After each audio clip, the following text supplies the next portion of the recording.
సంవత్సరాలు మీ అందరికీ కూడా తెలుసు. గజ్వేల్ నుంచి కూడా పాదయాత్ర చేసిన దాదాపు ఒక 4-5 వేల మందితోటి పాదయాత్ర చేసినాం. ఆ రోజు హరీష్ రావు గారికి కూడా మెమోరాండం ఇచ్చినాం. అగిస్తామని చెప్పేసి కూడా హరీష్ అన్నను, కేటీఆర్ను, కేసీఆర్ గారిని ఎన్నోసార్లు కూడా అడిగినా కానీ మనకు కాలేదు. ఈరోజు రేవంత్ రెడ్డి గారు ముఖ్యమంత్రి అయిన తర్వాత కొద్ది కాలంలో 3 నెలల లోపటినే అన్ని కార్పొరేషన్లకు, రెడ్డి కార్పొరేషన్, వైశ్య కార్పొరేషన్, అన్ని కార్పొరేషన్లు ఇవ్వడమే కాకుండా వాళ్ళకు చైర్మన్లను కూడా చేయడం. ముఖ్యంగా మా ఆర్యవైశ్యులకు ఒక తెలంగాణలో 25 లక్షల మంది వైశ్య కమ్యూనిటీ ఉంటే దాంట్లో కూడా ఒక 80%, 70% రెక్కాడితే కానీ ఒక్కడం పట్టుకులు వాళ్ళు చిన్న గుమాస్తాగిరి చేసుకొని పనిచేస్తూ ఉంటారు. ఇడ్లీ బండి పెట్టుకుని అమ్ముకుంటూ ఉంటారు. అటువంటి వాళ్ళ కోసం ఇది కార్పొరేషన్ మంచిగా ఉంటుంది.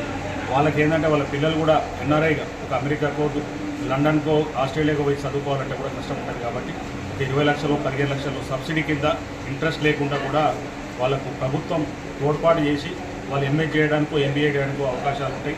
అదేవిధంగా చిన్న కిరాణా షాపులు పెట్టుకోవాలంటే కూడా చాలామందికి వ్యాపారం చేసుకోవాలంటే స్మాల్ స్కేల్ ఇండస్ట్రీ కింద డబ్బులు ఉండవు.